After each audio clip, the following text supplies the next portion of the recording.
Ed eccoci in live ragazzi, ben trovati su Crystal Cross Gaming, il canale Twitch con un nuovo appuntamento con la nostra serie ormai stabilizzata di reaction e analisi, ovvero la serie che portiamo ogni tanto il giovedì qui in live su Twitch, in cui facciamo una reaction e un'analisi di qualcosa che a mio parere vale la pena vedere insieme. All'inizio questo format è stato un puro esperimento perché ho visto che effettivamente tanti fanno questa cosa e ho cercato di renderlo un po' mio con qualcosa di interessante, ma in realtà anche questo. Sono tante persone che lo fanno in diversissimi ambiti. Comunque, in questa serie abbiamo visto già in passato delle cose interessanti, ne abbiamo discusso insieme e soprattutto in alcuni casi vi ho fatto conoscere qualcosa che magari non conoscevate prima. Ovvero questa serie reaction e analisi è sia di cose che ho già visto e che però mi fa piacere mostrare anche a voi e mi fa piacere parlarne insieme, sia cose che ancora non ho visto affatto e che voglio vedere insieme a voi per la prima volta. Finora è stato molto più la prima di queste due eventualità, però in realtà col passare del tempo vorrei che fosse quasi più la seconda. Intanto, un saluto a tutti ragazzi, ciao Dainon, ciao Muse, grazie mille della sub con Prime, grazie di cuore per 11 mesi di fila, siamo quasi all'anniversario praticamente. Ciao Tanino, c'hai la febbre? Ah cacchio, spero che non sia Covid, spero che tu stia bene. Ciao Vesh e benvenuti a tutti ragazzi, benvenuti. Allora, come sempre, i primi 5 minuti, massimo 10, stiamo insieme parlando un po' del più e del meno, giusto per far radunare un po' di gente, così cominciamo a vedere il video insieme. D'accordo? Quindi, sempre fidelis alla fregna di Mammeta. Mi piace accostare un motto serissimo come quello dei marini americani alla fregna di Mammeta. È una cosa che apprezzo moltissimo, va benissimo, va benissimo. Quando succederà che farò il merchandise, ragazzi, vi prometto che tirerò fuori ogni genere di cose. Esatto, tipo la maglietta, sì, ma il design già ce l'ho in mente, è solo che bisogna farle poi queste cose. Ciao Arson, bello che Twitch mi aveva detto le regole della chat, non le sapevo. Vabbè, e questo periodicamente lo fa, anche a me. Cioè, nel senso, ogni tanto salta fuori questa roba qua, ma su questo non ci possiamo fare niente.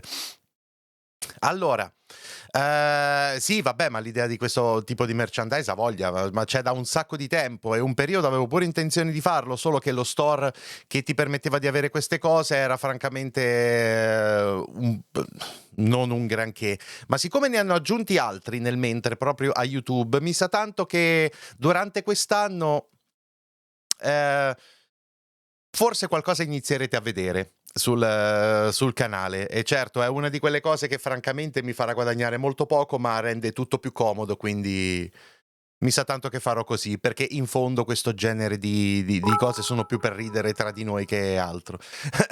Oh Tanino, grazie mille dei beats, così debotto senza senso. Esatto, grazie di cuore. Allora, facciamo un po' di introduzione al video di oggi.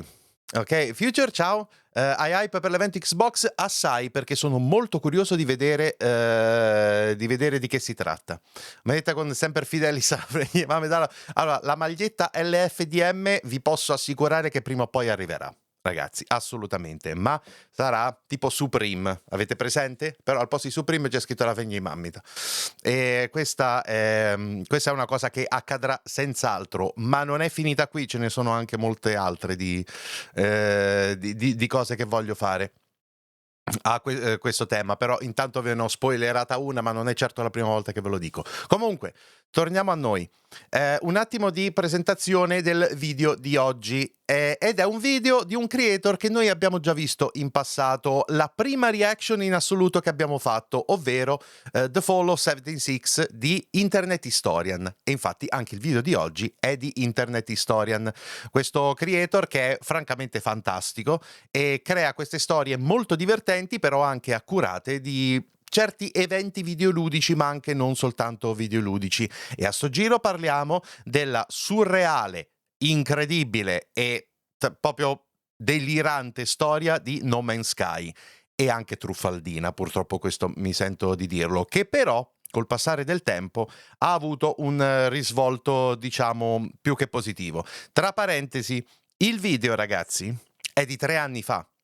Il che vuol dire che dopo che questo video è stato fatto, tante altre cose sono successe a No Man's Sky, quindi è migliorato ancora, ma il messaggio del video rimane quello, ok? È soltanto meglio ancora, perciò in realtà è comunque tutto valido, pur essendo il video relativamente vecchio. Ok, Starfield verrà presentato all'evento Xbox, farà la storia, non lo so questo. Starfield non viene presentato a questo evento Xbox, ma hanno già detto che avrà più in là un evento completamente dedicato a lui. Ok? Quindi non lo vedremo all'evento del 25 gennaio. A proposito, mi raccomando, seguitemi anche qui su Twitch perché lo vedremo insieme senza meno. Quindi non ci sarà questo evento, ci sarà a un evento futuro. Questo l'hanno già annunciato ufficialmente, perciò questa è un'informazione ormai definitiva. D'accordo? Allora, tornando a noi, ancora qualche minutino e poi cominciamo a vedere il video. Internet Historian fa questi video molto molto carini a cui già tante persone, anche molto famose, hanno fatto le reaction, che è divertente molto perché il montaggio è il punto di forza di questi video, però racconta anche una storia accurata, nel senso che quello che c'è in questo video è anche vero, non sono puttanate messe lì. Certo, vanno viste sempre con un po' di attenzione in alcuni dettagli, però grosso modo la storia è quella giusta e parte malissimo. Come forse sapete, No Man's Sky al lancio è stato un autentico disastro da ogni punto di vista, perché al lancio mancava la stragrande maggioranza delle feature che i giocatori aspettavano. C'erano tantissime cose mancanti e è stata una cosa anche molto peggio di Cyberpunk, cioè quella è stata una cosa che tra i problemi tecnici e le feature mancanti è stato un qualcosa che francamente è stato ascrivibile più alla truffa che ad altre cose. Infatti ci sono state anche delle conseguenze, ma poi col passare del tempo la cosa, diciamo che ha preso tutta un'altra piega e Hello Games ha fatto tutto ciò che era in suo potere per rendere il gioco quello che veramente doveva essere. Comunque. Anche Cyberpunk sta facendo storia, speriamo sia molto più positivo già dal day one. Ecco, sì, è quello che spero anch'io, perché ecco, io ho paura di una cosa con Starfield, che si verifichi qualcosa del genere, e Bethesda purtroppo non non ha un buon track record, per così dire, riguardo a queste cose, d'accordo? Quindi, ragazzi, detto questo, io direi che passate i primi 10 minuti in live, direi che intendo che c'è modo e modo di fare sì, ecco, esatto. Si potrebbe passare alla storia anche un po' come quello che stiamo vedendo adesso di No Man's Sky o quello che abbiamo visto di Cyberpunk, sì, effettivamente. Anche di Fallout 74, infatti è stata la prima reaction che abbiamo fatto, sempre il video di Internet Historian.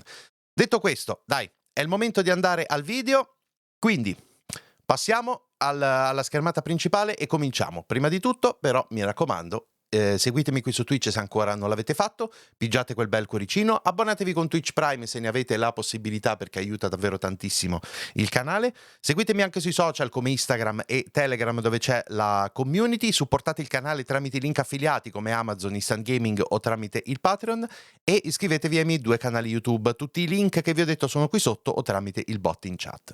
D'accordo, gente? Si va. Ok. The ENGOODENING of No Man's Sky. Questo è il video. Ecco, un'ultima cosa. Io ho scoperto soltanto all'ultimo, perché i video di Internet Historian spesso hanno i sottotitoli in italiano proprio fatti apposta. E colpa mia, non avevo controllato, questo in realtà non ce l'ha. Ok? Però ha i sottotitoli stabilizzati tipo in tedesco, no? Nel senso che sono corretti, sono proprio fatti apposta. E si fa la traduzione automatica, per esempio dal tedesco all'italiano, e va benissimo così. Quindi dovrebbe filare tutto relativamente liscio per chi segue i sottotitoli, se no il video è in inglese. Ok? Bene. Siete pronti, ragazzi? Cominciamo. Sponsored by that game everyone loves. Scientists are racing to unlock the secrets of the cosmos. Questions we once thought impossible to answer are within our grasp. Where does the sun go at night? Is math related to science? If the universe is so big, then why won't it fight me? As we look further into the universe, we see light from distant stars, eons old, perhaps hundreds, even thousands of miles away. Hold on, can I get a zoom in on that? You bet I can. This is one of the world's most powerful telescopes. Initiating 6 times zoom. Can this baby do 7? I can do you one better. Maneuvering to 8 times zoom. Pressure rising, holding steady. I can see it. Unblur. It won't hold. Get me 8.5 times. You're a madman. Upscale it to 4K. The helium tanks will go critical. Opening the blinds. Hold her steady. Uncropping and increasing aspect ratio. L'universo è così grande perché non mi combatti, Now, citazione punch it. Warhammer, esatto. Esattamente. There it is. Life on another world.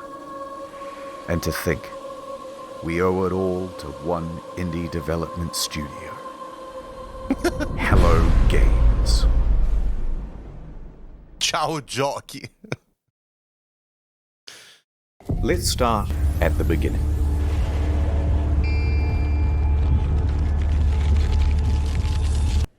Yeah, it's rewind time. Okay, the year is 2009, Guildford, England. There's a man named Sean Murray, and he's just founded a company called Hello Games. Sean and the boys are working hard on a brand new IP called Joe Danger. 2010 AD, the game just came out. It's a success. They're a small team, but they are ambitious. Legate Sanshiro, Let's do grazie mille something della bigger, sub. said Sean. Grazie di Let's cuore. reach for the stars. How about Joe Danger 2? Brilliant! It's 2012. Joe Danger 2 has just come out. But that one doesn't perform as well. We need to do something even bigger than Joe Danger 2. Joe Danger 3? No. Even more out of this world. Something no man has done before. Joe Danger the mobile game? Yes! And that came out in 2014. Seriously, guys, biggest thing you can think of. I'm just a stock image, dude. Why don't you think of something? Sean pondered for a moment, then turned and looked wistfully into the mirror. Reflected back was the visage of Neil deGrasse Tyson. If you're going to make a space game, first person, it's never been done before. How about that? I'm going up in orbit to repair the Hubble telescope. That's not a knife. Who are you going to have sex with? How much microwaves are coursing through your body now? Planet, said Murray. Space game. Procedural generation. Planet. Okay, that sounds good. Yes, we all agree. So they set to work, cobbled together a prototype, and by VGX 2013, they are ready to announce another new IP. No Man's Sky. Check it out.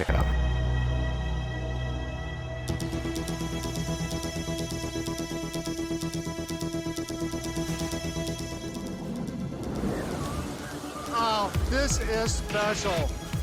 Oh my gosh! This is special. Yes. No!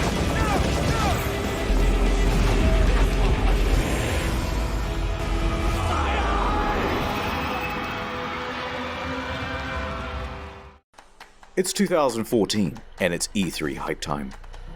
No Man's Sky has promised to be a game like no other.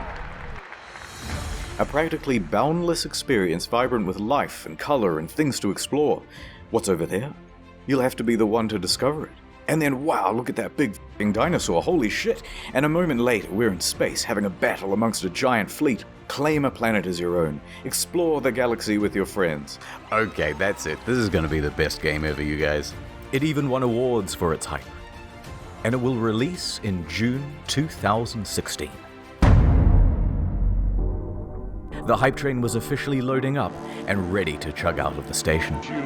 At every stop of the journey, there would be press junkets talking about the amazing scale of the game. Spread across 18 quintillion planets, it's so vast that by the time you finish exploring it all, I would have 2 new videos published. Sean himself was doing the interviews, because who is better to talk about the game than the lead guy himself? He went from interview to interview, and with each question, the answers he gave raised people's expectations of the game's scope. Can you land on a comet? Yeah, at the moment you can land on asteroids. You could encounter other players. Can you grief other players? A little bit. They're literally building your own like massively multiplayer world that's procedurally generated. Sand planets like in June, rivers, walking sentinels, hacking. So sophisticated that light diffracts through the atoms, they had to redevelop the whole periodic table to make it work. What? Even Elon Musk was hyped for it. 2 years go by. It's early 2016, and that hype train is really moving now. Perhaps one of the biggest in video game history. Reddit was shoveling most of the gamer fuel. Skeptics and naysayers are treated as ballast and thrown from the carriage doors. Pre-orders open, and they are doing very well. The date is booked in. Some are even taking the day off work. So much hype there is that... uh-oh. Jason Schreier of the soon-to-be defunct Kotaku is about to spoil the party. He announces a delay. E qui cominciano i casini. E ha cominciato lui. Se seguite le news conoscete già Jason Schreier, è uno dei giornalisti videoludici più famosi. Ho letto 2 dei suoi libri e è uno di quelli bravi, d'accordo? E quindi aspetta, la tua faccia copri i sottotitoli? Ok, così no. Bene, ho risolto. Dicevo, forse però è meglio ancora qui. Ok. Che stavo dicendo? Ah sì, Jason Schreier comincia a mettere dei dubbi, evidentemente perché sa qualcosa, e infatti sì. From June 2016 to August. Oh my god! Liar, the incensed audience cries. Please be quiet, they said. And death threats too. But he was 100% right. A week later, the delay is officially announced. Ooh, sorry lads, we need more polish, said Sean in his usual accent. To that, Sean received some death threats too, by the way, although he didn't take them as seriously or go to the police. Yet. Sometimes foreshadowing is relatively obvious. But the impatient crowd relaxed a bit and said, fine, we will wait. But we expect a level of polish no man has ever seen. Speaking of waiting, Shadow Man here. Have you heard of Rady Shady? My wife died in a plane crash. Hey, let's get serious for a moment. Raid isn't just a game with 15 million downloads in the last 6 months. È buona creanza vedere tutto il video. Think differently. Compreso l'ad. Play Raid differently. Achieve your dreams. I'm sorry, sir. You've contracted Raids! That's good. Congratulations, it's Gorgorub of the Undead Horde. My life, Bonezu. You've just collected one of over 400 champions. Why, hello there. Have you heard about the online RPG PvP? It's extremely well reviewed on the Play Store. Oh, you remind me of my wife. Raid is more than just a game. It's a reassuring pat on the back from your dad. It's a warm bowl of soup on a cold night. It's one last dance at your wife's funeral. If you haven't played in the arena yet, I'm gonna break into your house. You're all getting Raid for Christmas, kids. Yay! And if you download now, kids, using the link in the description below, you can get an extra 50k silver and an epic champion. Wow, you're the best dad ever. Quanti anni è che ci sono gli ad di Raid Shadow Legends, ragazzi? Mom's dead? Raid Shadow Legends. Ad over. So let's talk about the team in charge of all that polishing. It's small. Tiny. In fact, I haven't been able to find a smaller team behind a AAA release. All of these expectations are on the shoulders of just 6 people. Questa è la prima cosa che voglio farvi sottolineare. Hello Games, al momento del rilascio di No Man's Sky, oddio, non mi ricordo se erano veramente soltanto 6, con tutta probabilità ci sono stati anche molti utilizzi, diciamo, di forze esterne, cioè di insomma, di subappalti, ecco, per capirci. Però sì, cioè, il team Hello Games erano 6 persone. 6 persone per un titolo del genere. 6 persone per uno dei titoli che ha avuto più hype in assoluto nella storia. Veramente una quantità di hype spropositata. Ecco, quando dei team molto piccoli si propongono di fare delle cose così spaventosamente ambiziose, diciamo che c'è sempre stato nel mondo dei videogiochi una certa perplessità, ma dopo No Man's Sky devo dire che appena sento parlare di gioco molto ambizioso da team piccolo, io immediatamente tendo a essere un tantinello preoccupato? La parola giusta? Ecco.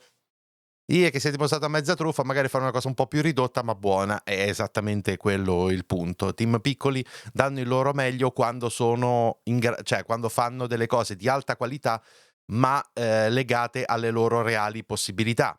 Un esempio assolutamente positivo di questo è Supergiant, che è composto da tutto sommato poche persone, sono gli sviluppatori di Hades, ok? E anche di quello abbiamo visto i documentari. Comunque, continuiamo. Tutte queste aspettative sono sulle spalle di una squadra di 6 persone. Expanding to a team of 15 by the end of production. Ah, ecco, va bene, diventano 15, però cambia poco, no? July. It's just a couple of weeks until the release date. Whatever the state of the game by now, however much it's finished, that's what's going out. The Hello Games team celebrates with this iconic image. The quintessential soy face. They're exhausted. Look at what video game production does to a man. God, what's wrong with your face? Nonetheless, they continue, working on the day one patch, and... uh-oh. Sean, if your game isn't coming out for another 2 weeks, then why is there a box copy on eBay? That's right, it's a leak. Someone broke the embargo and is selling early access to the highest bidder. And the bids start rolling in. It reaches $1,300 US, sold to some guy with the Reddit handle Damien. He gets his hands on it and starts uploading footage to YouTube and Dailymotion. What the frick? Said Sean and Sony.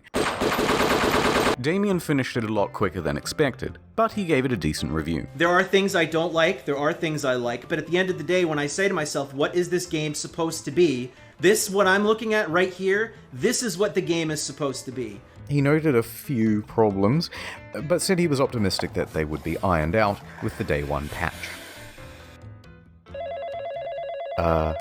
Sean? It's another leak. Some retailers broke the official release date, journalists too, and they started streaming playthroughs of the game. What the Sony tried to DMCA all these videos, but their aim was terrible. Round of applause, everyone. We've officially become No Man's censored by Sony. Our news story from earlier this week about No Man's Sky leaks has been hit with a copyright strike on YouTube. They went bumbling around from platform to platform, just taking down any video that even talked about the leak or showed the trailer footage. But it was too late. The footage had people talking more skeptically about the game. Especially because there were no early review copies. That's bad. And it was looking like the weight of all these expectations. Non c'erano copie, attenzione, scusate un attimo, copie di prevalutazione. Allora, molte pubblicazioni, incluse alcune belle grosse, ci hanno detto che non avrebbero ricevuto copie di recensioni di No Man's Sky prima del lancio. Questa, ragazzi, è un'altra di quelle cose che quando accade bisogna cominciare ad avere molta paura, temo. Mi ricorda qualcosa, esatto, Ars, esattamente. Ciao Nico, buonasera. Sì. Non serve che vi dico quanto è un cattivo segnale questo, vero? review copies. That's bad. And it was looking like the weight of all these expectations had become too much. And the whole thing was about to give. Oh no. It's August. Everyone's here. We've all bought the game. Skull and Bones è rinviato ufficialmente senza data? Oh mio Dio. Oh dear Lord, it isn't finished. Hello, Sean. It is me, the auditor of games. I used to work at an astronomy lab. Don't worry about that. It seems like you've made a lot of promises. Promises that you have not kept. Let's go through the checklist. Have you got any large-scale joinable space battles? Nobody would want that. Ringed planets? No. Fine. Well, at least let me play as a trader. Some may call this junk. Me, I call them... No. Those sand planets from June look nice. Think I might... Please, Sean, there must be rivers. No, it's not. Animals interact with each other in the environment? No. Packs of walking sentinels, Sean. No. I'm literally crying right now. Should I even ask whether I can play as a space pirate?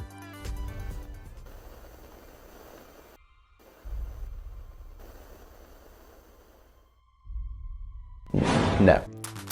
Factions with different attributes. You picked the wrong house, fool! Oh! Fly between star systems manually. Xbox è energetico. No, questo non lo so di If I preciso can neanche maneuver io. like in the trailer, I'll still be happy. No. Well, day-night cycles determined by the orbit of the Se quando sun. parlava del gioco era sempre Really? stranamente vago. Land on an asteroid, radio chat, and name your ship, hacking, portals, all that stuff about the elements, Sean. No. This is not good, Sean. This is very not good. And ironically, the only bugs this game doesn't have are the butterflies in the demo. Buried buildings, aggressive emojis, tractor beam malfunctions, animal husbandry, oil slick world, raining grass, retarded animals doing retarded things. Ship's interiors disappear, first person mode as a gun. That's not how flying works. That's my only means of transportation, leaving the planet. Take off. Really take off. Holes in the map. Holes in my graphics card. Whole lot of nothing from down here. Textures bugging out, animals bugging out. Animals breakdancing. Look at these busy hands. Hello there. And a couple of unrequested ejector seats. Non sapeva che altro dire, esatto. Okay. Okay, that's a lot of stuff. I get the picture. No wait, poor graphics rendering, some can't even start the game, frame rate issues, constant crashes, major publications are having trouble playing the game on their machines, even the best 1080 Ti's are stuttering. Alt-tabbing? That's a guaranteed crash. Desktop notifications? That's a crash. Playing the game? That's a crash. Changing options in the game without restarting? You'll get this. And if you got the pre-order version with the bonus spaceship, you might have a problem. Your special ship already comes with a hyperdrive inside it. Great, right? No, because you have to craft it in order to finish the tutorial missions. And if you haven't finished the tutorial missions, you can't leave the star system. So whoops, until they patch it, you're stranded. That's why I give my kids No Man's Sky. a fool.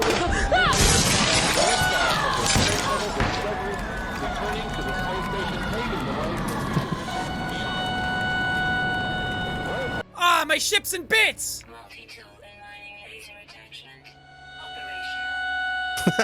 Okay, thank you. Just a quick note about how high expectations were for this game, and just how many people bought it su on YouTube ho release, fatto un sacco myself di roba. included. Ho Over pensato 750,000 purchases on Steam at launch. It's the single best-selling game on the PlayStation Store that month. And the large proportion of people who bought it in the hopes of playing with their friends, well, you're in for a surprise. This one is a literal game changer. Is it even possible to meet up with your friends in No Man's Sky? The answer is absolutely yes, it's possible. On multiple occasions, Sean said it was definitely in the game. Will you be able to play with your friends? Yeah. Can you run into other people, other players on the game? Yes. But then just before the release, Sean posted this cryptic tweet. To be super clear, No Man's Sky is not a multiplayer game. Please don't go in looking for that experience. Oh, what? So there's no multiplayer function? But then the next line contradicts that. Because the chances of two players ever crossing paths in a universe this big is pretty much zero. Oh, so it is multiplayer. You just have to overcome this finding each other hurdle. So you're telling me there's a chance? Yeah! Right? No, it's more confusing than that. Because the box doesn't mention online play, just network features. And the collector's edition had its online play icon stickered over.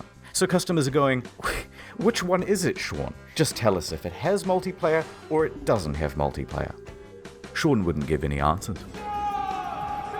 But after hundreds of thousands of purchases, people soon took it upon themselves to find out. Despite the claims that it would be so improbable. Chances of that are incredibly rare, just because of the size and probability. On the very first day, two people noticed they were only 4 star systems from one another, and they met up on the same planet in a live stream. Oh dear. A black pillar.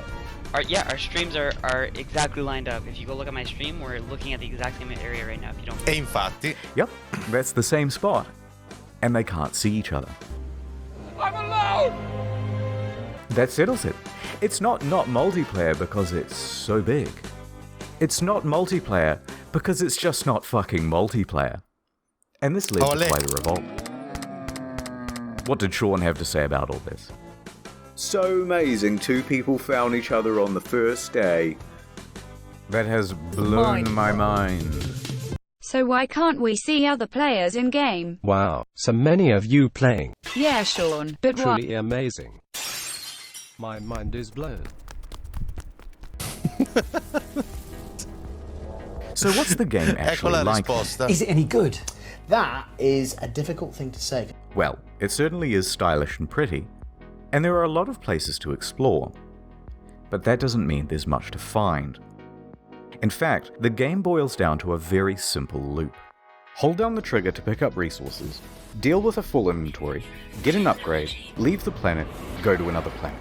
Hold down the trigger, deal with a full inventory, get an upgrade, leave the planet, go to another planet. Hold down the trigger, deal with a full inventory, leave the planet, go to another planet, deal with a full inventory, get an upgrade, leave the planet, go to another planet. That's it. $60, ladies and gentlemen.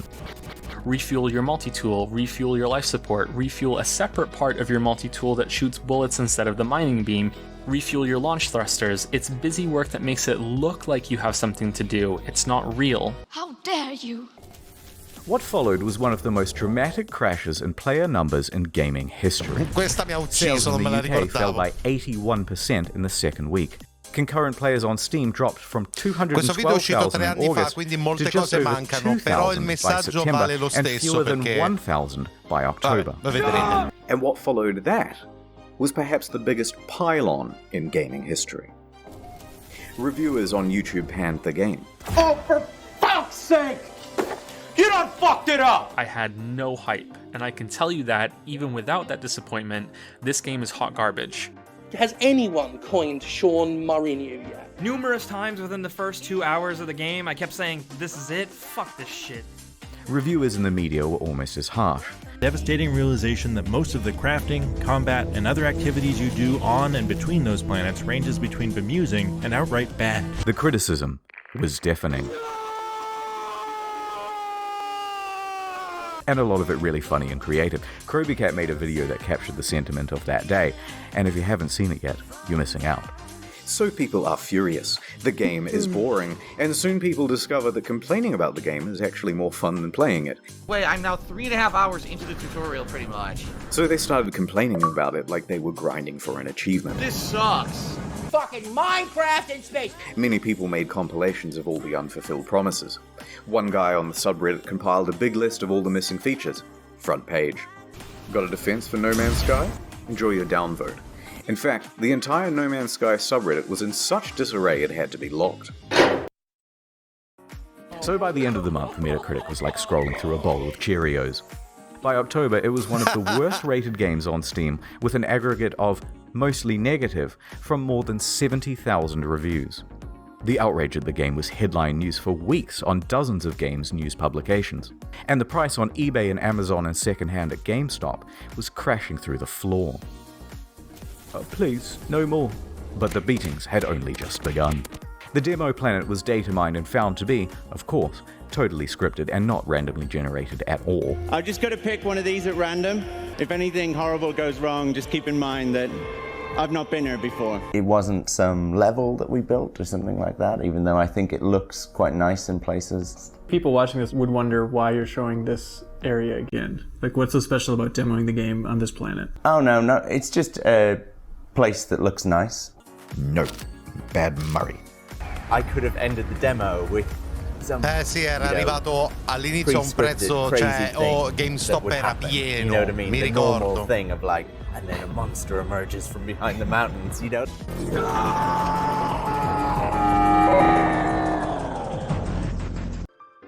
People see what's going on with the game and feel lied to. This is false advertising, they say, and angry customers start scoping out a lawsuit. On September 28th, the ASA busts through the door and goes, "Yep, too many complaints. We're going to investigate." But then soon after, the ASA cleared them of any legal wrongdoing. Technically, the only thing they're interested in is what's on the back of the box, what's on the store page, and what's on the Steam page. So it's technically not false advertising. But of course, technically not illegal doesn't mean much to an angry audience. Esatto. October 28th, Hello Games Twitter in questo is caso. hacked. The hacker posts, "No Man's Sky was a mistake," and is shitting on the game in the replies. Turns out Sean didn't use two-factor authentication on his LinkedIn, and that's how they got in. They also sent discrediting emails to journalists, which they knew would rile people up if published. Some people even show up to their offices to take photos and knock on the door, even at night and on the weekend. They posted empty pictures of the office, so, naturally out of context, this started rumors that Hello Games simply took the money and ran. This in addition to numerous bomb and death threats during that period. Those ones Sean did have to take seriously. Regular intervention from police and Scotland Yard and things like that. And while Sony didn't quite throw them under the bus, it was more like a gentle push under a minivan when Sony President Shohei Yoshida admitted that Hello Games did not have a great PR strategy for No Man's Sky. The press took the ball with that one and ran. But despite all Allora, questo è un punto effettivamente importante perché a questo punto della storia, e me lo ricordo molto bene, molti avevano iniziato seriamente a sospettare che questi avessero fatto questa roba qua e basta, e fossero scappati con i soldi. Vi ricordo che al di là di tutto questo gioco aveva venduto a questo punto durante tutto il primo periodo tipo 1 milione di copie. Assolutamente. E quindi avevano un tantinello paura che fossero allegramente scappati con i soldi proprio. Capite cosa intendo? Ecco. E questo probabilmente è stato il momento peggiore in cui tutte quante le critiche che si erano sommate erano giunte alla conclusione che ok, questi ci hanno ufficialmente truffato. Insomma, aveva chiesto rimborso? Sì, ha voglia, però sai come sono le politiche di rimborso di Steam e di Sony? Un gioco come No Man's Sky, un paio d'ore le giochi molto velocemente e su PlayStation ancora di più, basta che avvii il gioco e già non lo puoi più... Esatto, capito? E sono queste belle cose che si sono verificate. Tanino, mi ricordo che tu l'avevi preso al day one, infatti ne abbiamo parlato. all of this, all of the negative press, they were actually nominated for a couple of awards. But by this point, Murray and the other members of Hello Games were so downtrodden and so sure they weren't going to win that they opted to go elsewhere for dinner. And the Innovation Award goes to No Man's Sky. Non c'erano. Oh, bro. This lovely trophy going once. Whoops. I'm going to accept this on the behalf of Hello Games, and congratulations to them. And now I'm going to walk off stage like I planned that whole thing. Beh, grazie a Dio c'era Tim Schafer a gestire questa cosa, dai. And then what followed that was the final straw for many. No particular incident, but a lack of incidents. Silence. Over 3 months of not a damn word from No Man. E anche questa me la ricordo molto bene. E tutto il fatto che fossero scappati con i soldi è stato rinforzato dal fatto che per 3 mesi non hanno detto una parola, cioè nessuno sapeva più assolutamente niente, i social erano silenziosi, il supporto clienti, cioè era tutto completamente silenzioso, zero sotto zero. Che per me era innovazione tecnologica, che francamente ci può stare, perché quello che hanno creato con questo mega universo procedurale di pianeti è francamente una cosa, cioè No Man's Sky è diventato famoso anche prima di uscire come concetto proprio per questo, per la impressionante scala di quello che c'era creato con questa tecnologia procedurale che ha consentito di creare questo. Per come la storia è migliorata, solo applaudire per No Man's Sky. Ecco appunto. Adesso ci arriviamo, però qua siamo ancora nella fase peggiore in assoluto, è il momento in cui, cioè, silenzio totale, uno che cosa doveva pensare? Sky. Where are they? Where is my refund? Where is Murray? Shouted into the void. Sure. The game was over. And it was dead.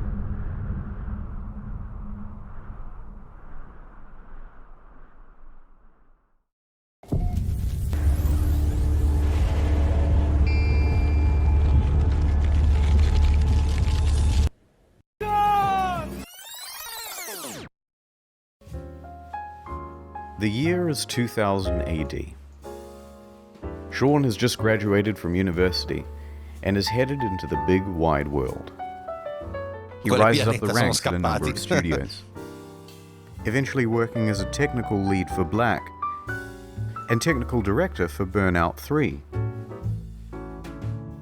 When Burnout's developer is bought by EA, he is in his late 20s.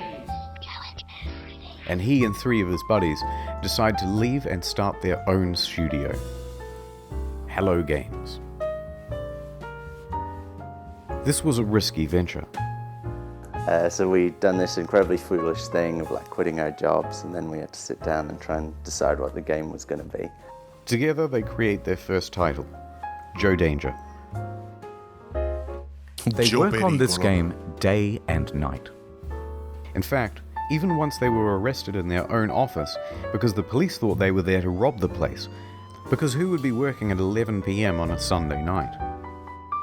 But they had to work that hard. Like any startup, it was a huge financial and professional risk.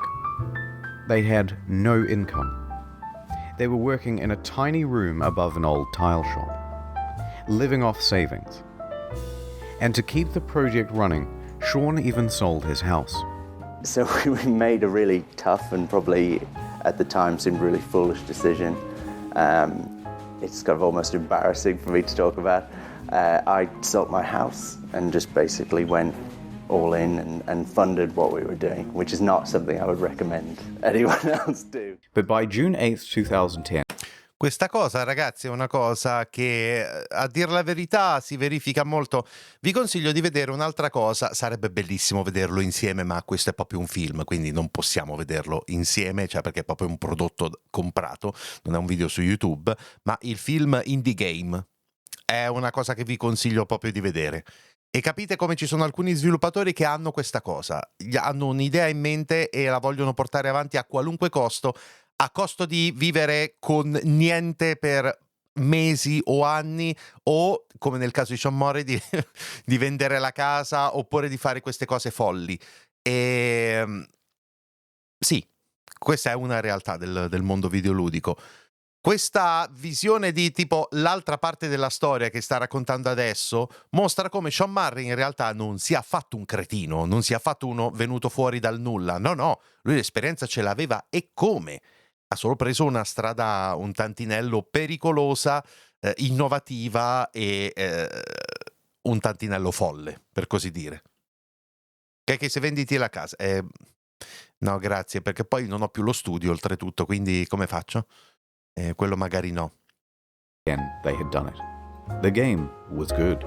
And they could breathe a sigh of relief because on the very first day it hit the PlayStation Store, they made their money back. 2 years later, Joe Danger 2 was released. It was not the commercial success they had hoped for, and they didn't want to just keep pumping out sequels. That was a trap big players in the industry had fallen into. In his spare time, Sean started working on a prototype for a procedurally generated game. They took another gamble and scrambled to get a trailer out in time to present at VGX 2013. So the project is official now, and the pressure is on. Around this time, Sean is also looking to start a family. Concurrent to all this development, he would go on to have 3 kids, so the weight of responsibility is really piling on. But their hard work will pay off, as they're finally going to have a chance for some R&R around Christmas. Walden, ciao! Sì, corso di sound engineering ho in mente di aggiornarlo, di continuarlo, ed è da anni che è così ormai. Their homes flooded, their cars submerged, prima and o their poi lo plans for farò. Christmas Day very much ruined. Bad news. Rain. Rain and flooding in the south of England, right around the Hello Games office. They are completely inundated and they return from their holidays to find laptops floating around at waist height. But some good news, they hadn't lost any data. So they pull together. Soldier on. Development continues. So there they are, working in a damp office, and then ding dong. Ooh, who's at the door? It's Danish mathematician Dr. Johan Gerlis. He's seen the game, and he says, "They are using my super formula," in perfect English, and there is a potential for a lawsuit. Sean says they didn't, and he can prove it. So they have a meeting, and the claim is eventually dropped. Lawsuit evaded. So back to work, guys. Ding dong. It's Sky Television. They've seen the game. "You are infringing on our Sky trademark," they said in perfect text-to-speech. They had succeeded in getting Microsoft to change SkyDrive to OneDrive, and they were about to give gamers No Man's 1 under threat of lawsuit. But this lawsuit didn't just go away. The threat loomed over them for the next 3 years, right up until the month before release. So they get back to work, and ding dong. It's Sony, with some good news for once. "We like your game, kid. We want to feature it front and center and make you a big star." This could mean millions of dollars in additional revenue. They said, yeah. But along with it, a lot of press for this game would need to be done. Being a small team, they didn't have anyone for PR. They had their designers, they had their developers, and that was about it. So it's up to Murray. Sean's in his early 30s now. Not super young, but relatively young, and inexperienced for this type of media circuit. This deal with Sony put extra pressure on them. It set deadlines. It's not that it's Sony's fault, but they're locked in now with much less flexibility. So when May rolls around, and they have no option but to delay, even if they wanted to ask for an extra 6 to 12 months of development, which they really need, it's probably too much to ask for. So they extend from late June to August. Only 6 weeks. From here, you can predict what's going to happen to multiplayer and a bunch of other promised features. So here's how the hype happened. Scope of game, time. And here's the line which shows the reality of development. Progress is steady and ends in August 2016. Now here is the line of player expectations. It should start out here and follow along the purple, but the overhyping trailer comes out and puts us way up here. This is special. In this trailer, it features a bunch of things that Hello Games thinks they're capable of having in the game by 2016. That's the first big mistake. Then it's announced for PlayStation and it costs $60 and there's a collector's edition. Second, even bigger mistake. That puts us all the way up here. And I think this is the main problem, because price tags set expectations. Assolutamente. For a $60 game, this was seriously barren and disappointing. Now, if they had put it out for $20 as an indie game or an alpha, no problem. But when they gave it the AAA treatment, people rightfully aligned their expectations with other games in that category. That is the main reason customers' expectations were so skewed. Then Murray went to interviews, exacerbating the problem. Every time he mentioned a feature in the game, even in passing, fans set their expectations to AAA heights for that feature. Now, some people think the interviews are the main problem. In my humble opinion, not so much. Most people never saw these interviews. It's not that rickety 12-foot ladder Sean's standing on that's the main problem. It's the 900-foot building he's perched it on in the first place. So the obvious solution here would be an official statement. Hey guys, look, don't expect a 10 out of 10, expect more of a 5 out of 10. No, the publisher just sank an enormous investment of marketing and opportunity into the game. What's wrong with you? And that would be a huge middle finger to them. The publisher isn't going to make you hype the shit out of your game, but you can't talk it down either. So, he's kind of stuck up there. In some ways, during the interview, he tries to temper expectations, but it's limited. Can you build a space station? No. But let's not gloss over the interviews. Sean is a technical guy. He's a developer. He's also the introverted type. And the big lights and the stuff on camera does not come naturally to him. Is it super nerve-wracking to talk on stage at E3? Yes. Yes, definitely. I personally find going on stage at E3 like the hardest thing I've ever done. That's something that I would have had in a nightmare before. You know what I mean? It's literally the hardest thing you've ever done? Yeah. Still, he stepped up and took interviews for his game from 2013 to 2016. And the main thing people wanted to hear about were the features. Can you have more than... So every planet, will there be wormholes? Right. At what point do you get points or anything? From these interviews, people took Sean to be a liar, a Peter Molyneux or a chess club member out to sell his game at whatever reputational cost. But I think the truth is more complicated than that. Sean and the team are indie developers working on a new IP. Their project and plans are constantly in flux. They have no idea how large chunks of the game are going to look, especially not a couple of years out from release. And crucially, Sean doesn't understand that something mentioned in 2013, even said in passing, is going to be seen as a promise in the year 2000. E questa è una cosa che francamente ormai ci siamo abituati a questo, no? Ma qui mi schiero dalla parte dei giocatori perché è giusto che le aziende o chiunque parli del gioco, indipendentemente dal contesto, vada preso seriamente e quello che dici deve essere poi quello che succede, perché per troppo tempo le aziende hanno detto per decenni nel mondo dei videogiochi un po' la qualunque, un po' quello che cavolo gli pareva e i giocatori giù a ingoiare. Adesso siamo in una fase un po' particolare con tanta gente che si lamenta a vanvera eccetera, però il fatto che queste cose vengano prese in maniera seria, persino puntigliosa e persino, cioè, stupidamente puntigliosa, è sempre meglio che vederla buttata sotto il tappeto una cosa magari importante come succedeva nel passato. E quindi io la vedo positivamente e i giocatori non sono tenuti a sapere tutto quello che stiamo scoprendo adesso su tutta questa storia. I giocatori vedono un gioco con delle determinate caratteristiche e una certa quantità di promesse e che viene presentato e a cui viene fatto pubblicità e marketing in una certa maniera, e l'avete visto molto chiaramente. È ovvio che i giocatori avrebbero reagito così e cioè Internet Historian stesso non sta mica dando la colpa ai giocatori. Ve ne state accorgendo, no? Non ha mai detto che i giocatori in tutto questo hanno sbagliato, anzi ha detto più volte che giustamente i giocatori prendono per buono quello che gli viene detto perché tendono a ora, più di prima, a rimanere fedeli a quello che gli viene comunicato, a prenderlo seriamente. Comunque, andiamo avanti. 2016, even if by then you've decided to cut it from the game. For example, orbiting around the sun. Today has turned it out because the planet has actually rotated on its axis.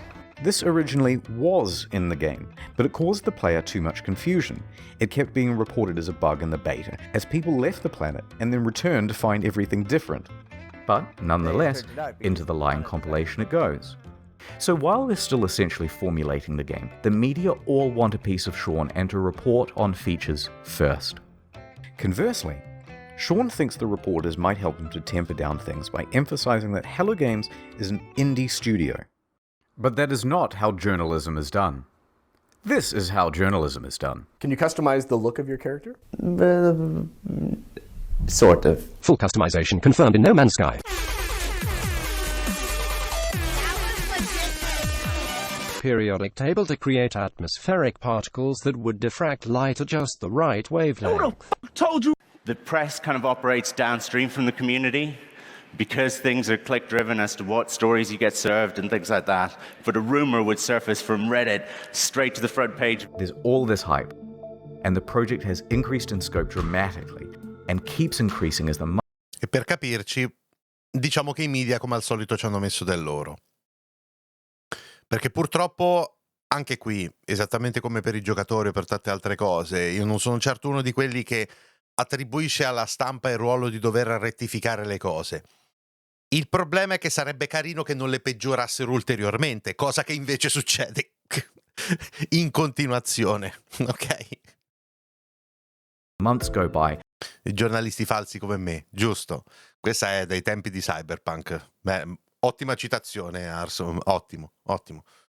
Del gioco in fase di sviluppo non c'è niente di male nel dire no, so principalmente fai questo e quello, poi si vedrà per esempio, ma non è quello che le persone si aspettano quando arrivano delle comunicazioni, cioè sono poche persone che si possono permettere di fare così, cioè non sono tutti Kojima che si può permettere di essere così criptico e comunque tutti parlano di lui. Quando si comunica bisogna essere consapevoli del fatto che bisogna attrarre attenzione verso il proprio progetto, perché altrimenti i risultati finanziari sono peggiori e potresti non rientrare di costi o cose del genere. Il problema è che poi se lo fai troppo finisci per mentire, finisci per creare delle false aspettative. Non è facile trovare questo equilibrio e i media non ti aiutano affatto in questo, e credo che l'abbiamo capito. Until a point. They are close to the deadline and have to delay, and the reality of what they can achieve in the little time remaining is staring them in the face. They know they're not going to be putting out a finished game. They're worried. There's nothing more they can do. And the fear that they will disappoint the audience is growing on Sean and the team. I worry about, disappointing people. Upon release, all of these clips are seen as proof that Sean is a liar. And what doesn't help is his body language. I mean, it's kind of the body language of someone who is lying. And this is why I mentioned he's an introvert. Remember, he's a technical lead. Actually, a really good one. But not a salesman. Cut him just a little bit of slack, because this is simply how he talks. Here are some innocuous questions, and he answers them honestly. Lead producers on No Man's Sky? Yeah, I guess I'm a developer on it. I suppose the creator or something like that. No, I really like making games. I don't necessarily love. Ecco, esatto, è venuto fuori. Giusta menzione, e se non l'avete giocato vi consiglio di farlo. Hello Games, dopo aver fatto No Man's Sky, hanno fatto un gioco piccolino, The Last Campfire. Mi sa che nel video lo menziona a un certo punto, ma se non l'avete giocato vi consiglio di farlo perché è proprio bellino. Sì. You did a good job, even you guys are very nice. Mate, seriously. Same body language. And Jesus Christ, they have him up on stage and in front of cameras and bright lights and on the goddamn Colbert Report. Try keeping your nerve on that. Nonetheless, free of that context, the clips have him cemented in the community as a liar. Il problema è che non è neanche colpa della community, no? È quello che succede quando c'è un gap tra la realtà produttiva di un gioco e quello che mediaticamente si sta cercando di creare per il prodotto venduto. Questo team di 15 persone, cioè Sean Murray non ci doveva andare a parlare del gioco, ci doveva andare qualcun altro, ma semplicemente non c'era. E però qualcun altro ci doveva pensare a questo. È stato tutto troppo incredibilmente affrettato, frettoloso e... non sono uno di quelli che adesso dice che Hello Games non ha responsabilità, perché a questo punto del video pare quasi che si scusi tutto quello che Hello Games ha fatto. No, neanche, perché comunque a parte di responsabilità in quello che è successo è assolutamente anche la loro. Però è bene vedere la prospettiva completa di queste cose quando accadono, no? Sony poteva mettere a disposizione qualcuno, ad esempio, procurarglielo. È così. Come mai questo non è successo è un po' un mistero. Perché Sony è una di quelle realtà che di queste cose dovrebbe rendersi conto. e si rende conto, cioè nel senso con altri studi questa cosa ha funzionato, anche se ci sono sempre stati dei buchi molto importanti nella comunicazione di Sony, e qualche casino periodicamente lo fanno anche loro. So the graph plays out right to release. And that graph, it's actually a track. And that track is what the hype train runs on. So it comes barreling up the hill. Instead of neatly pulling into the station, it comes crashing right through the roof. The disaster unfolds. They are absolutely shit on. So there were Sean and Hello Games, surrounded by the rubble of their former reputation. Punished Sean was at his lowest point, hated by the majority of the gaming community. But they were still alive, and they had made tens of millions of dollars. They were left with two choices. Take the money, start a new project, and be a pariah, a cautionary tale of the industry and hated by the gaming community forever. Or pick themselves up, get back to work, and with potentially no profit motive, finish the game. It allowed me to do something that I've always done in difficult times, whether it was crappy bosses that I've dealt with before or crappy situations at school growing up. I got my head down, I sat in front of a computer, and I made games, which is what I enjoy. They picked number 2. So, here's the plan. The team is assigned to fixing bugs and the most obvious problems. Go. Sean tells the team to stop reading all the overwhelmingly negative feedback on the game, and he reroutes all of it to his personal devices. Emails, forum posts, Google News alerts, player feedback, it's all going directly to him now. Then he starts breaking that down into data sets. People who haven't bought the game, people who have bought it and played it for 100 hours, people who have returned it, etc. Then he starts compiling those complaints into usable data, focusing on the people with the most sincere experience of the game. Then we start making a big laundry list of all the things that need adding and prioritizing. First thing to fix is that full inventory. Then community mod support. Then a third thing, etc., etc. This is going to take an enormous amount of work to pull off, and they're not going to make the same mistake twice. So they would need to sharply adjust their PR strategy. Anything they said right now, an admission of guilt, I've made a severe, would be met with criticism. Denial, it's not that bad, would be met with criticism. Corporate speak, well, we endeavored to make the best game we could and we are proud of what we have, would be met with criticism. Half of the problems have been caused by speaking too much. So they were going to do a complete 180. Instead of adding more fuel to the fire, instead of accidentally promising fixes that might also not be delivered, they wouldn't speak to the press again. Female traits you're talking about, I'd say that's a generalization, but you... They were going to speak to the community directly from now on. So they told the audience they were working on it and went completely silent. 1 day passed. No word. 2 days. A week. Have you heard from Hello Games? They just had this disastrous release. Nope, haven't seen them. I hope they're working on the game. 2 weeks. Dude, are you working on this thing? Just ignore them, just work. 3 weeks.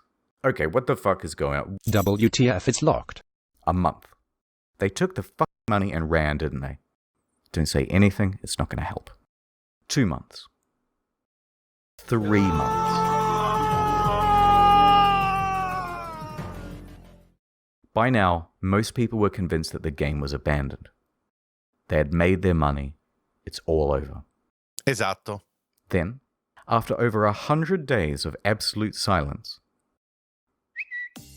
a tweet. Foundation. The first big patch. It is me, Sean. No, go away, Sean. I am mad at you. It has been too long. But I bring you gifts. His accent sucks. It brought base building, new game modes, farming, camps, and freighters, as well as a lot of bug fixes. You will have to try harder than that, Sean, to win my love back. It still fell well shy of the promised game. Too little, too late. So Sean left, returned to his team, and got back to work. A few more months went by, and then another tweet. Pathfinder. What do we have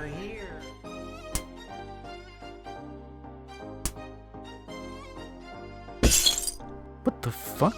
Oh, it's you, Sean. I bring you online base sharing, own multiple starships, starship specialization, multi-tool specialization and classes, permadeath modes, vehicles you can drive around in, and create racetracks for them too with time trials. Look at this. Okay, that's pretty good, but I'm still mad, and there's still a ton promised that isn't in the game yet. So Sean went away once more. A few more months went by. A knock knock. Oh, it's you, Sean. What is it now? I bring you an overhaul to the storyline. New worlds, crashed freighters, space combat, terrain editing, portals, procedural mission system, interstellar trading, and joint exploration. By now, people were really starting to warm to No Man's Sky again, and to Hello Games. The game has in many ways exceeded what was promised. It's a substantially better game now. No Man's Sky is back, baby! People saw this was an honest effort to fix the game, and the number of employees working on it was growing, from a studio of 15 to 25. Sean Murray and Hello Games social media also started becoming more active and engaging with the audience. The subreddit was flourishing once more. The price of the game secondhand on Amazon, eBay, and GameStop was going up. Then a few more months went by. Next, a really big patch. What the fuck? Oh my god. Holy shit, the planet! I just got goosebumps. Oh. To be super clear, No Man's Sky is not fuck that. Here's the full and proper multiplayer experience.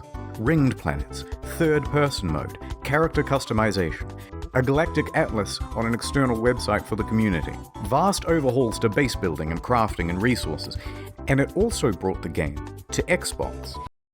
In fact, with the release of Next in July 2018, No Man's Sky was the 6th top-selling console game for the month. It climbed its way back into Steam's top 10. It reached nearly 100,000 concurrent players. It brought another $24 million across all platforms. Their Steam rating went from mixed to very positive. People were getting back on board in a big way, but they weren't done yet. Better creatures, weird underwater. Questo è il punto in cui molti dicono ok, No Man's Sky doveva uscire così, no? Questo è il punto in cui si dice questa doveva essere la versione di lancio e invece la prima doveva essere l'inizio dell'early access, no? Il problema principale, poi ne parliamo meglio, cioè il problema principale è stato proprio questo stacco qui, esattamente come molti dicono di Cyberpunk che la versione di, diciamo l'anno scorso, ok? Della metà dell'anno scorso, doveva essere la versione di lancio e non quella di fine 2020. Shit. Discoveries and bases and environments and se c'è ancora, non mi ricordo se c'è new ancora. biomes, more diversity, archaeology, more things to discover. By now, Sean in the gaming inspector personification of the gaming community had literally patched things up and were making out on the couch. Which was when he released his biggest patch to date of this video. Oh my god, dude! Free VR support. Not a whole other game you have to pay for, like some titles. Overhauls to NPCs, tech trees, base building, streamlined multiplayer, ride animals around. All sorts of stuff that was never promised in the first place. And they're still adding more stuff. Someone at Valve, who was a fan of the game, said to me, what you do now is more important than what you say. There's only one thing that's credible, and that's your actions. In fact, I was so slow to get this video out that they put out another patch the other day, with ship salvaging, ship upgrading, more advanced terrain editing, first-person exocrafts, improved VR, improved base building and inventory management, and quality of life stuff. It goes on. Is it perfect? Technically, there are still things on this spreadsheet missing. But come on now, we're starting to nitpick. Especially when you compare them to relationships with other games companies. They could have gone the route of Fallout 76. Paywall mods with Fallout first, charging a monthly fee, a downward spiral more and more. Ok, anche Fallout 76 adesso è meglio. D'accordo? Ma nel momento in cui questo gioco è uscito, diciamo che quello che avevano fatto all'inizio per iniziare a lavorare su Fallout 76 al lancio non è stata esattamente una cosa geniale. more into pay-to-win scraps released without QA testing. But instead, they never added pay-to-win, they never added microtransactions or paid DLC, they never made VR as a second game, they didn't give up on the game or scale their resources back to do it. They didn't come out and call gamers entitled, they didn't add loot boxes, they didn't start work on the next big project or sequel, they didn't do much of anything except get back to work. And just like that, the game once panned by critics now had awards rolling in. Your developed star 2019, No Man's Sky, Sean Murray. No Man's Sky next. No Man's Sky. No Man's Sky's next. No Man's Sky. And to cap it all off, the subreddit No Man's Sky the Game even got together and pooled money for a GoFundMe to have a billboard installed near the Hello Games offices. È la Madonna. It must Questo have been non a me lo harrowing moment ricordavo. for Sean and the team. They took a huge risk to start a small studio.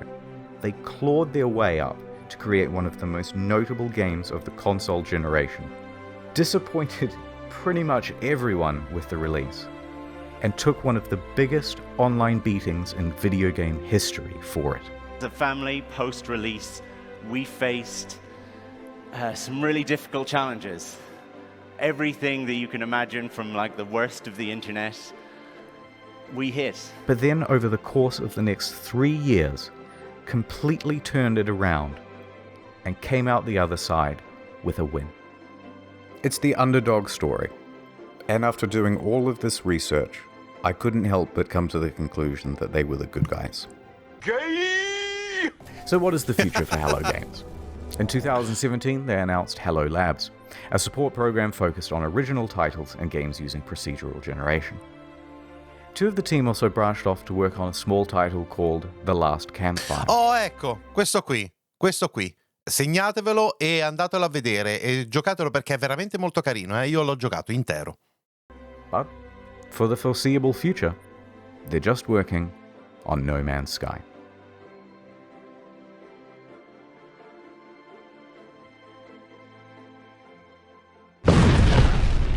Alright, I didn't want to finish the video on like a big sappy note. So, this is the end of the story, but there's still another few minutes. Don't leave, it's not an ad. Okay, in 2015, when the hype was at its peak, someone wrote a Sean Murray erotic fanfiction. And, naturally, I assumed that you lot would want to see it. So, here it is. Preparatevi raga perché questa è proprio la chicca finale per questo video. Io non... My evening interview at Hello Games. I arrived at the Hello Games office in the early evening as the sun was approaching the horizon. Taking a deep breath, I nervously pressed the doorbell. The door opened, and Sean poked his expressive face out to greet me. "Hey you," he exclaimed in his adorable British-Australian accent. "I'm so happy you could make it and spend the evening with us." "I was so happy when I heard you agreed to let me come in for an interview," I said. "Oh yeah, the interview. I forgot," he replied with his usual brilliant humor. I laughed. "You're so funny, Sean. Let me show you my office." "I have a surprise for you," Sean said. He led me to the room where we sat down on a soft vinyl couch. "So let me show you the surprise," he said softly. "It's the newest build of the game. We just added some new features." He booted up the game on a PS4 in his office. I stared at his face. I like your beard. It's sexy," I pretended to say to him in my head to myself. I had a secret crush on him. There was something about his humble demeanor and feeble yet handsome bone structure that was so alluring. "So here's the game," he said eagerly. It opened on an alien world just calling out to be explored. I began to sweat.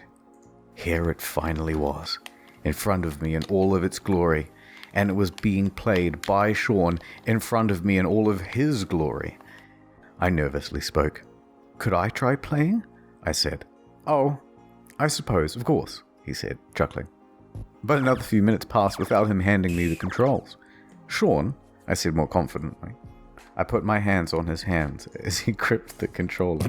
He looked me straight in the eyes. I stared deep into his beautiful, glistening eyes, utterly transfixed. "Sure," he said.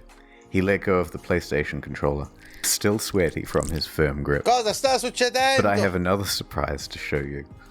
He stood up. My... Redacted. He muttered. Yes, please, I said, blushing as red as the treetops of Aurea 5. He grabbed my shoulders, guiding me confidently towards the coffee table, like he confidently guides the Hello Games team towards the game's release. The one true Sean Murray, not that baby-faced loser asshole poser from NCIS, made sweet love to me. I wasn't sure what I was more excited about. Finally, Redacted. Sean Murray, all finally playing No Man's Sky. After exploring the planet's surface, I entered my spaceship and took off. Just as I left the atmosphere and burst into the breathtaking expanse of space. Redacted. It was an out-of-world experience.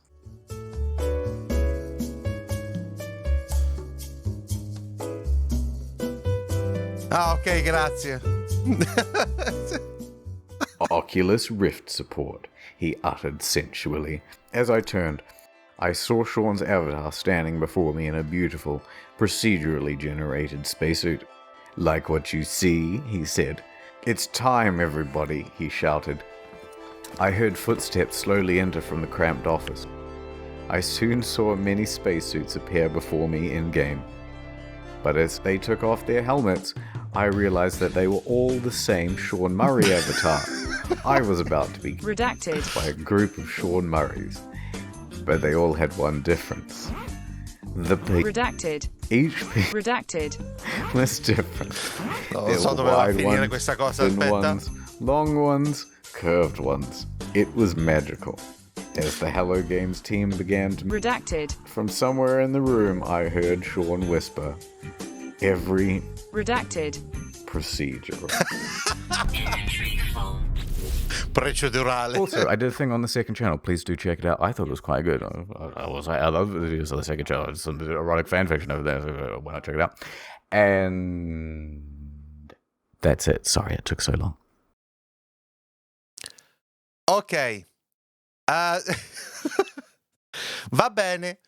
Allora, facciamo finta che questi ultimi minuti di video non siano esistiti, però mi ha fatto troppo ridere questa cosa. La fanfiction su Sean Murray mi ha fatto morire la prima volta che l'ho visto, stavo morendo da ridere. Ok, facciamo finta di aver ignorato gli ultimi minuti e vediamo che cosa è successo con il finale che non ti aspetti. Esatto, cioè ma stavo rotolando per terra da ridere. Va bene. Dicevamo, allora, la storia di No Man's Sky è una di quelle che effettivamente finisce bene, tra virgolette, molto bene. E oltretutto, questo video qua è di 3 anni fa, 9 gennaio 2020. D'accordo? Letteralmente 3 anni fa, anzi quasi esattamente, porca puttana, manco a farlo apposta, oggi è il 12, praticamente sono 3 anni fa esatti. In questi 3 anni in No Man's Sky sono successe molte altre cose, quindi il gioco è ancora migliore di come l'ha descritto adesso in questo video. Però capite bene che il messaggio resta comunque valido, perché è solo meglio ancora. Hanno fatto tante cose, ulteriori cose che nel gioco prima non c'erano e che erano state annunciate fin dall'inizio, adesso ci sono, perciò considerate questo video ancora come valido. Solo la seconda parte, non gli ultimi minuti, quelli cerchiamo di dimenticare che esistono. La seconda parte descrive un gioco che di fatto è ancora migliore. Che cosa possiamo imparare dalla vicenda di No Man's Sky, che di fatto però è stata veramente una truffa all'inizio, perché se la vedi dal punto di vista del giocatore, santi Dio, hanno speso prezzo pieno di un titolo AAA per avere una cosa che era a malapena il disegno iniziale di quello che sarebbe dovuto essere. Perciò non esattamente una grandissima cosa. Però sì, è uno di quei casi in cui lo studio poi ha fatto davvero del suo meglio per rimediare a tutto quanto e per dare ai giocatori l'esperienza che davvero meritavano all'inizio, e molti sostengono anche di più. Hanno fatto anche più di quanto in realtà non ci si aspettasse da loro. Alcuni hanno già cominciato a dirlo da un bel pezzo, cioè che il gioco adesso è veramente tanto figo, persino più di quanto uno potrebbe sperare dopo aver speso una volta il prezzo pieno del gioco. E ci sta anche a pensare questo, non so. Io non ho giocato a No Man's Sky, ragazzi, quindi non ho il contesto e non ho giocato perché non è il mio genere per niente. So che al 90% mi annoierei terribilmente in queste cose mega procedurali di esplorazione libera, eccetera. Però non posso che lodare quello che è stato fatto poi per il gioco.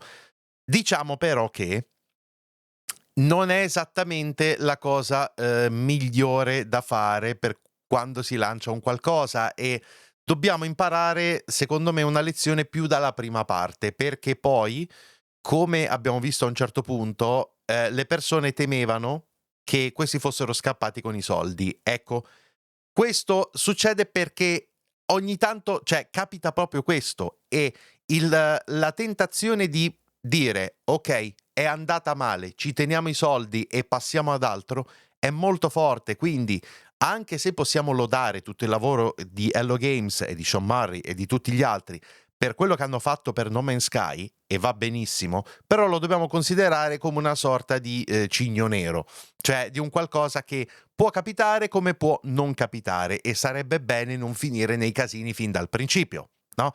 Solo che a quanto pare No Man's Sky non ha insegnato abbastanza alla community videoludica da offrire un monito per il futuro abbastanza ferreo da poi far sì che non ci fosse tutto quanto il casino con Cyberpunk, no? Perché effettivamente uno potrebbe dire questo, ma allora la lezione la dovevano imparare ancora da prima, non da Cyberpunk, da No Man's Sky avrebbero dovuto imparare la lezione. Ecco, sì, io sono in parte d'accordo.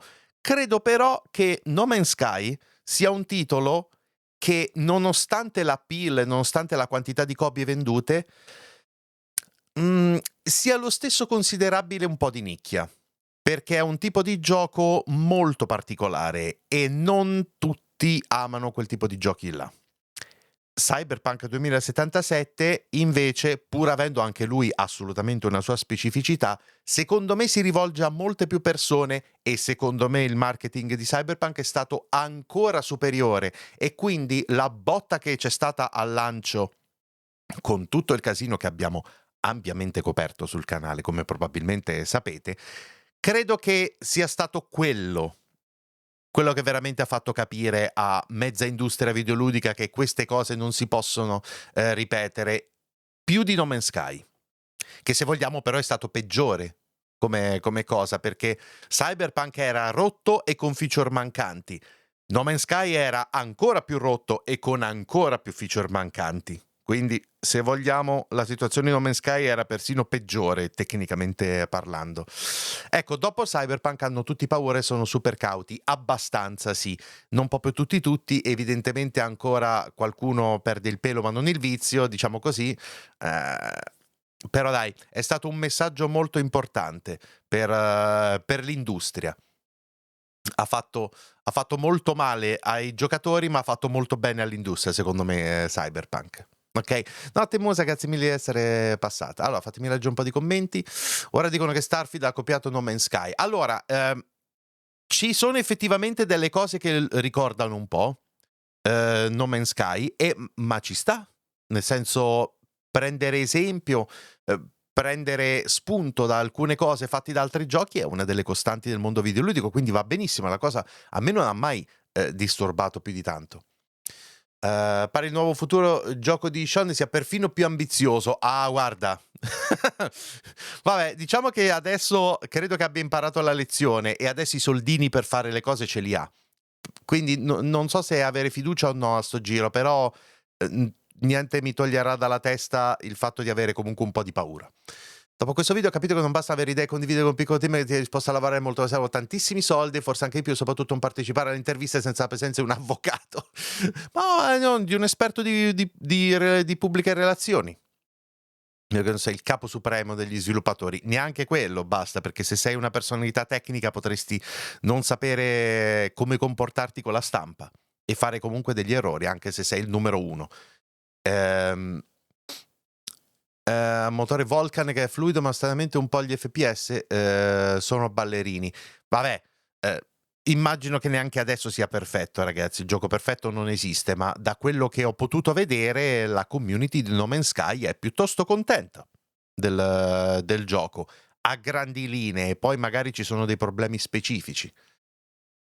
Stiamo a vedere che cosa succede. Ragazzi, io credo che questo video sia stato istruttivo, cioè a metà fra l'istruttivo e il curioso, nel senso che porta a conoscenza le persone di una storia che magari conoscono fino a un certo punto, ma credo che possa essere anche uno spunto di riflessione verso il futuro. Tanto per cominciare, non preordinare i giochi, mai, per nessuna ragione, a meno che non siano collector edition limitate.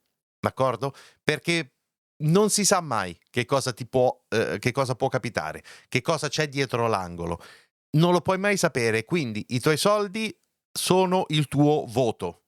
Dallo a dei progetti che veramente se lo meritano. Perché io sono un caso a parte, ragazzi. Io, facendo il content creator, devo comprare tanti giochi diversi, anche giochi che da utente non avrei preso o avrei preso un po' più in là. E invece devo prendere al day one per portarveli, almeno provarli. Quindi lasciamo perdere la mia esperienza, che è completamente diversa da questo punto di vista. Le persone normali hanno una quantità limitata di soldi che investono in certi progetti e non in altri. Io, come sempre, vi consiglio di seguire la più alta razionalità possibile, no? Che poi, per carità, non si può mai fare, perché vuoi o non vuoi il mondo videoludico e la preferenza è personale e istintiva, c'è poco da fare. Però almeno un minimo di accorgimento, tipo non comprare i giochi, non preordinare, non comprare i giochi strettamente al day one, o perlomeno non prima di aver visto recensioni e prove in maniera sufficiente da parte di fonti di cui ti fidi. E non devo essere necessariamente io. Io a mia volta ho un sacco di fonti di cui mi fido, e quando c'è qualcosa da vedere vado a